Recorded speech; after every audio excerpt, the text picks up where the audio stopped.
Bharatiya Janata party विधायक श्यामलाल शर्मा इस समय हमारे साथ मौजूद है। भारतीय जनता पार्टी ने वॉकआउट किया। डेली वेजर का एक बहुत बड़ा मुद्दा है। कई सालों से डेली वेजर जो है वो रेगुलाइजेशन की बात कर रही है, लेकिन रेगुलाइज नहीं किया गया। एंड नेशनल कॉन्फ्रेंस ने सवाल उठाया कि भारतीय जनता पार्टी जब सरकार में थी तो तब क्यों नहीं किया गया। ये भी कहा गया कि चोर मचाए शोर, ये स्लोगन भी दिया गया। एक डेटे की यहाँ पर जो है वो बात कही गई है कि डेटा आने के बाद जो नेशनल कॉन्फ्रेंस जो है वो उन्हें पक्का करेगी। किस तरीके से इन तमाम चीजों डेटा ऑलरेडी है और नेशनल कॉन्फ्रेंस और कांग्रेस की सरकार जब थी और उसका मैं भी मंत्री हूं, डेटा आज भी पड़ा हुआ है इनके पास। They are just passing the box. इनकी कथनी और करनी में फर्क है।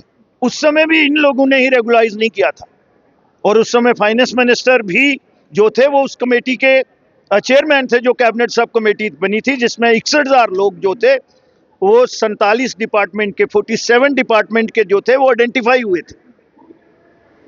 तो वो इन्होंने ही नहीं किए। मैं भी उस कमेटी का मेंबर था और मैंने उस समय उस इश्यू को टूथ एंड नेल परस्यू किया था। बट इन लोगों ने इसलिए नहीं उस समय किया कि उनमें संख्या जम्मू के लोगों की ज्यादा थी। आउट ऑफ 23,011 तो 16,071 जो थे वो जम्मू, लेकिन इन्होंने 11,000 जो था वो बैकडोर से परमानेंट लगा लिए थे पीएचई में, जम्मू से नहीं लगाए थे। तो मैंने कहा भाई ये नहीं होने वाला। अब मेरे होते हुए मैं जम्मू के साथ हक तलफी नहीं होने दूंगा। I put my foot down. लेकिन इन्होंने फिर वो टर्न डाउन कर दिया।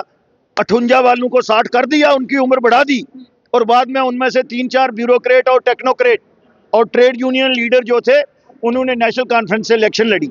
ये इनका हैंड एंड ग्लो होता है। तो उन लोगों के जो जायज मसले हैं, मुझे लगता है उनके साथ नेशनल कॉन्फ्रेंस हो या पीडीपी हो, इन्होंने खिलवाड़ किया है। सीएम ने कहा कि डेली वेजेस को हमने लाया है और हम ही उन्हें जो है वो पक्का करेंगे। कब करेंगे? कब करेंगे? आधे से ज्यादा तब वो चले गए घर, ऐसे कुछ मर गए। कब करना है? यहाँ तो उन्होंने जो डॉक्यूमेंट लाया है, जो रोड मैप है सरकार का काम करने का, उसमें कहीं मेंशन है? वही तो बात हम कर रहे थे। 4 बजट और भी है। कौन से बजट? मेन बजट जो है टोटल एलोकेशन, इन लोगों को रेगुलाइज करने के लिए 100 करोड़ रुपया चाहिए। उस समय मैंने जो वर्कआउट किया था 122 करोड़ रुपया चाहिए था। तो उसका प्रोविजन जो है वो मेन बजट में होना चाहिए था, जो फाइनेंस मिनिस्टर ने जो है जिसका आज जवाब देना है। एक वर्ड भी नहीं है इनके पास, ना इंक रही ना पेपर रहा। तो वो तो कल प्रोटेस्ट कर रहे थे और उन पे लाठियां भांजी गई। हम तो वही कंसर्न उनका जो है वो on the floor of the house और गवर्नमेंट को उसका ध्यान दिलवाना चाहते थे। वो कहीं ना कहीं चोर मचाए शोर किसको कह रहे हैं?